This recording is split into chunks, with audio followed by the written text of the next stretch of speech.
అబ్బో ఇక్కడ కేజీ చీరలు కొంటే అర కేజీ చీరలు ఫ్రీ అంట. మంగళ్య షాపింగ్ మాల్, కేజీల్లో సేల్, టన్నుల్లో ఆనందం. శ్రీరామ్ సాగర్ ప్రాజెక్టులోకి భారీగా వరద నీరు వచ్చి చేరుతోంది.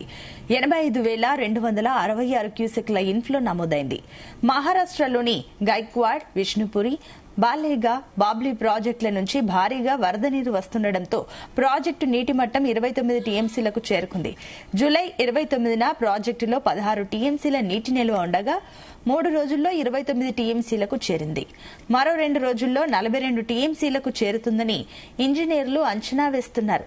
ఇదిలా ఉంటే గత సంవత్సరం ఆగస్టు 1న ఎస్ఆర్ఎస్పీలో 38 టీఎంసీల నీరు నిల్వ ఉంది.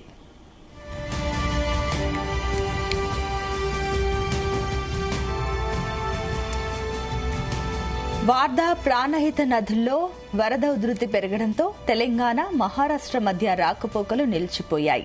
బ్యాక్ వాటర్ తో కుమ్రంభీం, ఆసిఫాబాద్ జిల్లా సిర్పూర్ మండలం నుంచి మహారాష్ట్రకు వెళ్లే వెంకట్రావుపేట హై లెవెల్ బ్రిడ్జ్, హుడ్కులిలోని లీవెల్ వంతెనపై నీళ్లు పారడంతో 2 ప్రధాన మార్గాల్లో రాకపోకలు పూర్తిగా నిలిచిపోయాయి. 2 మండలాల్లోని 100 గ్రామాలకు రాకపోకలు నిలిచిపోయాయి.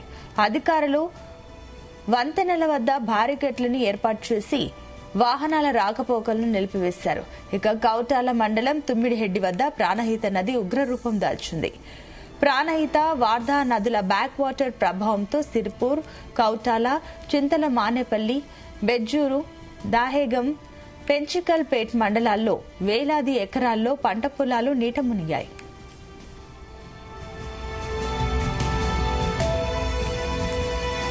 ఇదే అంశానికి సంబంధించి మరిన్ని డీటెయిల్స్ మా కరెస్పాండెంట్ సాయిలు అందిస్తారు. Sailu, good morning Sunitha. ఏదైతే శ్రీరామ్ సాగర్ ప్రాజెక్ట్ లోకి భారీగా వరద నీరు వచ్చి చేరుతోంది.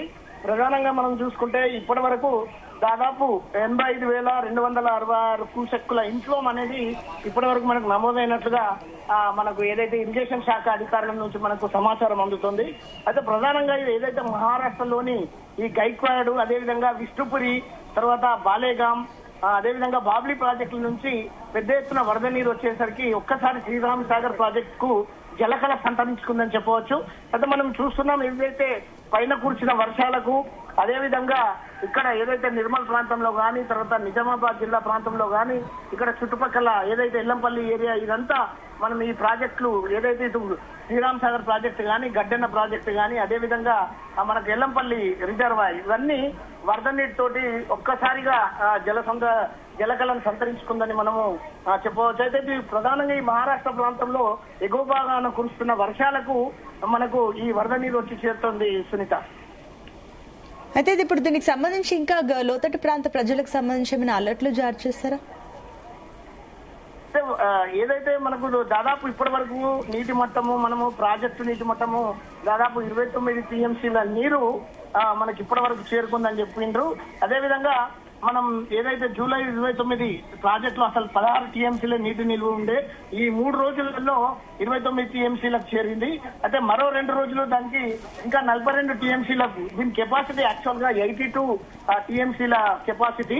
కానీ ఇప్పటి వరకు మనకు దాదాపు ఇంకా 42 వరకు వచ్చే అవకాశాలు ఉన్నాయని చెప్తున్నారు.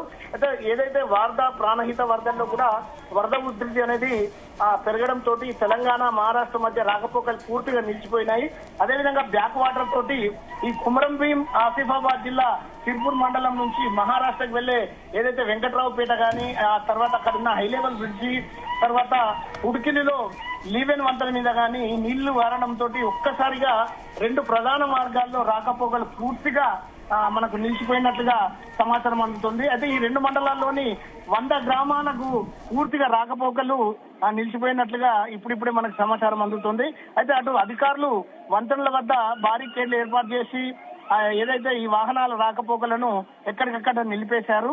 అయితే ఈ కౌటాల మండలం ఈ తుమ్మిడిహట్టి వద్ద మాత్రం ఏదైతే ఈ ప్రాణహిత నది ఉగ్రరూపం దాల్చిందని చెప్పేసి మనకి ఇప్పుడిప్పుడే అందుతున్న సమాచారం. అయితే ఇక్కడ ప్రాణహిత, వార్ధా నదుల ఈ బ్యాక్ వాటర్ ప్రభావంతో మొత్తానికి ఈ సిర్పూర్, కౌటాల, చింతల మానేపల్లి, బెజ్జూర్, దహేగాం, తర్వాత పెంచికల్పేట మండలాల్లో దాదాపు వేలాది ఎకరాల్లో పంట పొలాలు నీట మునిగాయని చెప్పేసి మనకు సమాచారం అందుతుంది. అయితే ఎక్కడైతే ఈ లోతట్టు ప్రాంతాలున్న ఈ అనేక మండలాల్లో కూడా నీళ్లు ఇళ్లలోకి నీళ్లు చేరడం అనేది, తర్వాత ఎక్కడైతే కాలనీలలో పూర్తిగా దిగువన ఉన్న రోడ్లు అవన్నీ నిండిపోవడం కానీ, మురికి కాలాలు నిండిపోవడం కానీ, తర్వాత ఇళ్లలోకి నీరు చేరడం అనేది కూడా మనకు జరుగుతుందని చెప్పేసి మనకు అధికారుల నుంచి సమాచారం అందుతుంది సునీత.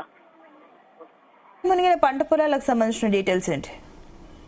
ఓవరాల్ గా చూసుకుంటే ఏదైతే మనకు ఈ ఎలినినో ప్రభావంతో పూర్తిగా వర్షాభావ పరిస్థితులు నెలకొన్న దృష్ట్యా అనేక చోట్ల దాదాపు ఇటు ఆదిలాబాద్ జిల్లాలో గానీ, ఉమ్మడి ఆదిలాబాద్ జిల్లా గానీ, ఉమ్మడి నిజామాబాద్ జిల్లాలో గానీ మనకు చాలా తక్కువ శాతంలో ఏదైతే వ్యవసాయ సాగు అనేది జరిగింది. అయితే పంట పొలాలలో నాట్లు వేయడానికి కూడా అనేక మంది వెనుకాడిన పరిస్థితి ఉండే.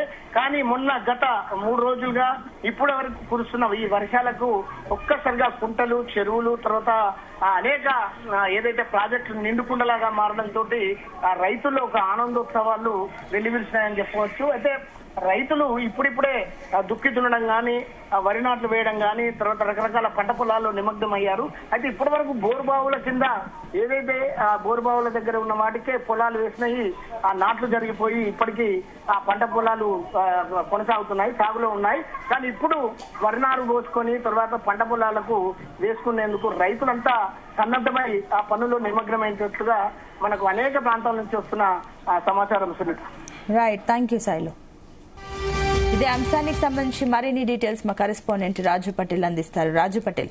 ప్రాజెక్టులకు కూడా భారీగా వరద నీరు వచ్చి చేస్తుంది. ఎందుకంటే ప్రాజెక్టు ఎగువన మహారాష్ట్రలో కురుస్తున్నటువంటి భారీ వర్షాలతోటి అయితే ఎస్ఆర్ఎస్ ప్రాజెక్టులోకి వరద నీరు వచ్చి చేస్తుంది.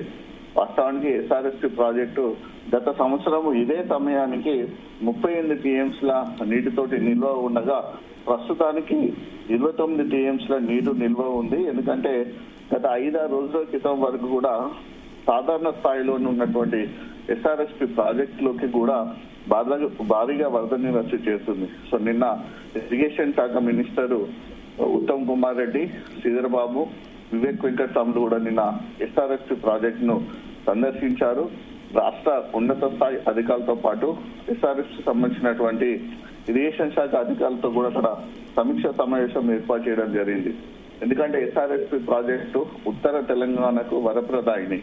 ఎస్ఆర్ఎస్పి ప్రాజెక్టు ద్వారానే ఉమ్మడి నిజామాబాద్ జిల్లా, ఉమ్మడి కరీంనగర్, ఉమ్మడి వరంగల్ తో పాటు ఉమ్మడి ఖమ్మం జిల్లాలోని కొన్ని ఎకరాలకు కూడా ఈ ప్రాజెక్టు ద్వారానే సాగునీరు అందుతుంది. సో అంటే ఉత్తర తెలంగాణలోని ఆల్మోస్ట్ 70% భూములకు సాగునీరు అందించేటువంటి ప్రాజెక్టు ఎస్ఆర్ఎస్పి ప్రాజెక్టు. కాబట్టి ఎస్ఆర్ఎస్పి ప్రాజెక్టు కి నిండాలంటే ఎగువన ఉన్నటువంటి మహారాష్ట్రలోనే భారీగా వర్షాలు కురవాలి. కానీ ఎక్కువగా వర్షాలు లేకపోవడంతో ఈసారి ఎస్ఆర్ఎస్ ప్రాజెక్టులోకి భారీగా వరద నీరు రాలేదు. ఈ వచ్చిన నీరు కూడా 3 రోజుల్లో 29 టీఎంసీలకు చేరుకుంది. మరొక 2 రోజుల్లో 42 టీఎంసీల వరకు చేరుకుంటుందని కూడా ఇంజనీర్లు అంచనా వేశారు. అంటే ఇప్పుడిప్పుడే అది నిండుతున్న క్రమంలో ఎస్ఆర్ఎస్పి ప్రాజెక్టులోకి వచ్చేటువంటి వాటర్ ని ఏ విధంగా ఉపయోగించుకోవాలనే దానిపై కూడా నిన్న రివ్యూ సమావేశం కూడా అక్కడ ఏర్పాటు చేసుకోవాలి. మాక్సిమం ఎంత వీలైతే అంత సాగునీటి అవసరాల కోసం అయితే నీటిని రిలీజ్ చేస్తామని కూడా ప్రాథమికంగా అయితే ప్రభుత్వం ఒక అంచనాకు వచ్చింది సునీత. ఇక మహారాష్ట్రలో కురుస్తున్నటువంటి భారీ వర్షాలతోటి వార్దా నదిలో కూడా వరద చాలా ఉధృతంగా ఉంటుంది. సో తెలంగాణ, మహారాష్ట్ర మధ్య కూడా కొన్ని చోట్ల ఈ నదుల ప్రవాహంతో కూడా రాకపోకలు నిలిచిపోయాయి. ఇక ప్రాణహిత, పెన్గంగా బ్యాక్ వాటర్ తోటి ఆదిలాబాద్ జిల్లా, కొమరంభీం, ఆసిఫాబాద్ జిల్లాలో వేలాది ఎకరాలు కూడా పంటలు నీట మునిగిపోయాయి. ఇటు ప్రాణహిత బ్యాక్ వాటర్ ఎఫెక్ట్ తోటి కొమరంభీం, ఆసిఫాబాద్ జిల్లా సిర్పూర్ మండలం నుంచి మహారాష్ట్రకు వెళ్లే వెంకట్రావుపేట హై లెవెల్ బ్రిడ్జి, ఉడ్కలిలో లో లెవెల్ వంతెనపై కూడా నీళ్లు పడటంతో ఈ 2 ప్రధాన మార్గాల్లో రాకపోకలు నిలిచిపోయాయి. 2 మండలాల్లోని 100 గ్రామాలకు పైగా ఎఫెక్ట్ అయింది ఈ వరద ఎఫెక్ట్. అధికారుల వంతెనల వద్ద కూడా భారీ ఏర్పాట్లు చేసి బారికేడ్లు కూడా అక్కడ పెట్టి వాహనాల రాకపోకలు నిలిపివేశారు. ఇక కౌటాల మండలం తుమ్మిడిహేటు వద్ద ప్రాణహిత నది చాలా ఉగ్ర రూపంలో ప్రవహిస్తుంది. సో ప్రాణహిత, వార్దా నదుల బ్యాక్ వాటర్ ప్రభావంతో తిప్పూరు, కౌటాల, చింతన, మానల్పల్లి, బెజ్జూరు, హెగాం, పెంచుకల్పేట మండలాల్లోని వేలాది ఎకరాల కూడా పంటలైతే నీట మునిగిపోయిన పరిస్థితి అక్కడ కనిపిస్తుంది. ఎప్పుడు భారీగా వరద వచ్చినా సరే ఈ ప్రాణహిత పెనుగంగతో అయితే వందలాది ఎకరాలు పంటలు నీట మునుగుతాయి. ఇటు తెలంగాణ వైపు ఉన్నటువంటి కొన్భంబి ఆసిఫాబాద్ జిల్లా కావచ్చు, ఇటు ఆదిలాబాద్ జిల్లాలోని పంటలతో పాటు మహారాష్ట్ర వైపు ఉన్నటువంటి పంటలకు కూడా ప్రతి సంవత్సరము భారీ ఎత్తున కూడా ఎఫెక్ట్ అనేది జరుగుతూనే ఉంటుంది. ఒకసారి పంట నష్టం జరిగిన తర్వాత తిరిగి మళ్ళా రైతులు కొత్తగా విత్తనాలు వేసుకుంటున్నారు. సో దీంతో ప్రతి సంవత్సరం కూడా వందలాది రూపాయలు ఒక్కొక్క రైతుకైతే నష్టం అయితే జరుగుతుంది. సో ప్రభుత్వాలు అయితే పరిహారం ఇచ్చినటువంటి దాఖలాలు అయితే ఇప్పటి వరకు లేవు అక్కడ. ఇక ప్రాణహిత పెనుగంగ నది ప్రవాహంతో ఈ వాటర్ అంతా కూడా కాళేశ్వరం వద్ద వస్తుంది. కాళేశ్వరం నదిలో కలిసిన తర్వాత అక్కడ కాళేశ్వరం వద్ద గోదావరి నదిలో అంతర్లీనమైనటువంటి ప్రాణహిత ప్రభావం కూడా చాలా ఎక్కువగా ఉంటుంది. సో ఒకవైపు నిన్న మొన్న కనుక చూసుకుంటే ఇటు కడెం ప్రాజెక్టు గేట్లు లిఫ్ట్ చేయడం, ఎల్లంపల్లి ప్రాజెక్టు గేట్లు లిఫ్ట్ చేయడంతో గోదావరి నది పరవలు దొక్కింది. అక్కడ ప్రాణహిత నది ప్రవాహంతో కూడా కాళేశ్వరం వద్ద మేడిగడ్డ లక్ష్మీ బ్యారేజ్ వద్ద 8,35,000 క్యూసెక్లు పైగా కూడా కంచెల్లి వాటర్ వెళ్ళింది.